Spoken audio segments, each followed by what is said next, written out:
New York for the past few months has been going through a lot. And, especially New Yorkers, dealing with grief and, loss of life, loss of loved ones. 17-year-old David Vargas has watched the pandemic devastate his home of New York City over the past few months. But the healthy teenager never expected to end up in hospital himself.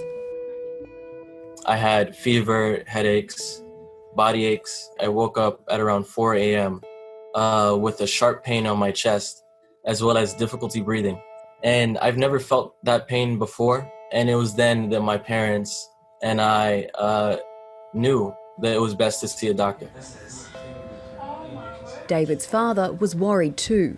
So I told him, I gotta call 911 so we can have the ambulance come and pick you up and take you to the hospital right away. And it was there that I was tested for COVID and it came back positive. Doctors at Mount Sinai were shocked the otherwise healthy teenager with no underlying conditions was showing signs of a heart attack. The doctors and I had no clue what was happening. It's not just terrifying, but a complete shock because I have never had any medical issues, let alone cardiac issues, and neither has my family. It turned out David had developed a rare condition linked to COVID-19 called multi-system inflammatory syndrome. The condition, which seems to only affect children and young people, causes fever, rash, low blood pressure and stomach pain. It affects organs including the heart, pushing the body's immune system into overdrive.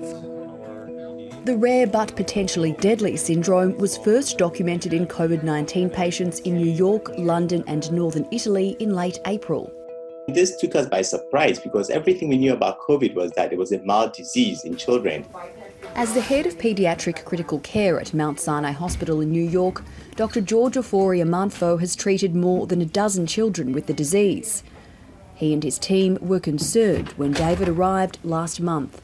So he was very sick when he came in. And back then, we also hadn't seen as many cases as we have seen today, for instance. And so the concern we had was quite high because we just had no idea the trajectory of this disease and how it behaved. But I think with each passing day, with each passing week, we're learning more about the disease. David spent a week in hospital with his father by his side. And I was worried because we never had any health issue in my family, no problem with the heart problems. So, and not knowing what was going on, it was very, very scary.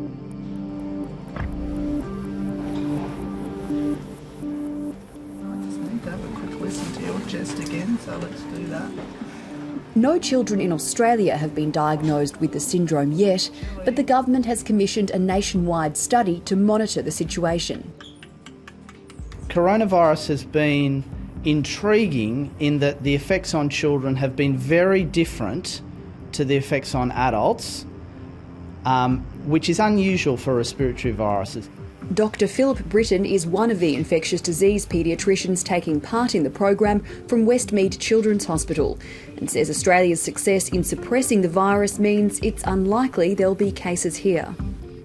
Given that we've only had 300 cases in children and young people under 20 in Australia, we think that the likelihood of this happening here is extremely low.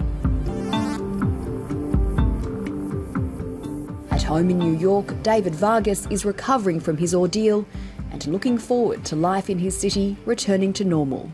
Even with the hardship and all this sadness, I think that we as New Yorkers are still standing strong, loving each other, and providing our support for the people on the front lines.